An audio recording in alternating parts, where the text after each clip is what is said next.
بدقسمتی کی بات یہ ہے کہ حق خطیب ہمیشہ سے خواتین کو اپنے دھندے کے لیے استعمال کرتا رہا ہے، اور میں یہ ثابت کروں گا کہ یہ ایک دلال ہے جو کہ عورتوں کو، خواتین کو، لڑکیوں کو اور بچیوں کو اپنے کاروبار کو بڑھانے اور اپنے کاروبار کو بچانے کے لیے استعمال کرتا آیا ہے۔ ہم نے دیکھا کہ گجرانوالہ میں جب مجھ پر حملہ کیا گیا تو وہاں بھی گاڑی کے سامنے خواتین کو لا کر کھڑا کر دیا گیا۔ ہم چاہتے تو انہیں ٹکر مارتے ہوئے، انہیں رونتے ہوئے گاڑی یونیورسٹی کے اندر لے جا سکتے تھے، لیکن ہم نے ان خواتین کا جو ہمارے خلاف نعرے بازی کر رہی تھیں، جو ہمارے خلاف مستقل گندی زبان کا استعمال کر رہی تھیں، ہم نے ان کو بھی کوئی نقصان نہیں پہنچایا، اور صرف اس لیے کہ وہ خواتین ہیں ان کے احترام میں ہم نے گاڑی روکے رکھی، باوجود اس کے کہ ہمارے سر پر موت منڈلا رہی تھی، باوجود اس کے کہ ہماری گاڑی کے شیشے توڑے جا رہے تھے، ہم پر تیزاب پھینکا جا رہا تھا، لیکن ہم نے ان عورتوں کو، ان لڑکیوں کو کوئی نقصان نہیں پہنچایا جنہیں حق خطیب نے استعمال کرنا چاہا ہمارے خلاف۔ اور یہ پہلا موقع نہیں تھا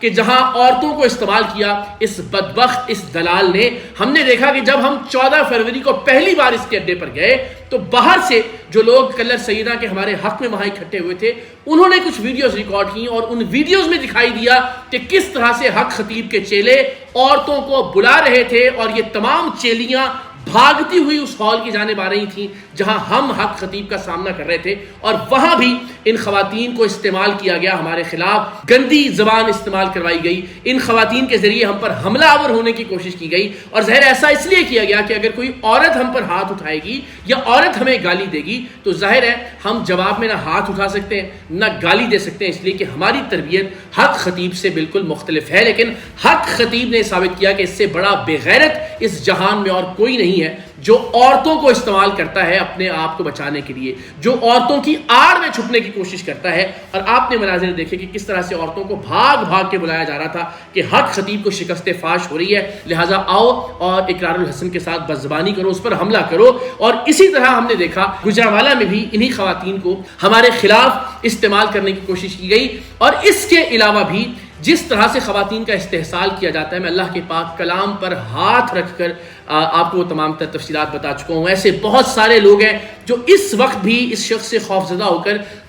سامنے نہیں آ رہے، لیکن ان کے گھر برباد کر دیے، ان کی خواتین کو جنسی استحصال کا نشانہ بنایا گیا، تشدد کا نشانہ بنایا گیا، ان لوگوں پر تشدد کیا جاتا رہا، ان لوگوں کو حبس بیجا میں رکھا جاتا رہا۔ لیکن الٹیمیٹلی بہت سارے ایسے لوگ گھبرا کر، اور صحیح معنوں میں وہ گھبراتے ہیں، اس کی ایک وجہ ہے کہ یہ بدماش ہے، یہ گلی کے غنڈے کی طرح بیہیو کرتا ہے۔ اس سے پہلے بھی اس کے اڈے پر روزانہ کی بنیاد پر لوگوں کے ساتھ مار پیٹ کی جاتی رہی، اور آپ نے دیکھا کہ یہ اتنا بڑا بدماش اور غنڈا سمجھتا ہے خود کو کہ ایک ایشو کے لائم لائٹ میں ہونے کے باوجود یہ بار بار مجھ پر حملہ کروانے سے باز نہیں آ رہا، دھمکیاں دیتا ہے اور دھمکیاں دے کر حملہ کرواتا ہے۔ اس قدر دیدہ دلیری کے ساتھ یہ غنڈا گردی کر رہا ہے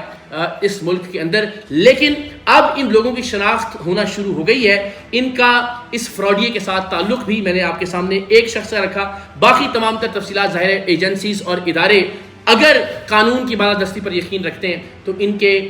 موبائل نمبرز کے ذریعے، ان کے واٹس ایپ کے ذریعے تمام تر تفصیلات سامنے آ سکتی ہیں کہ حق خطیب فراڈیے کے حکم پر یہ حملہ کیا گیا، جس میں جان سے مارنے کی کوشش کی گئی، جس میں تیزاب سے جھلسانے کی کوشش کی گئی، اور وہ بھی انشاءاللہ فورنزک سائنس لیبارٹری کی رپورٹس کے ذریعے بہت جلد سامنے آ جائے گا۔ لیکن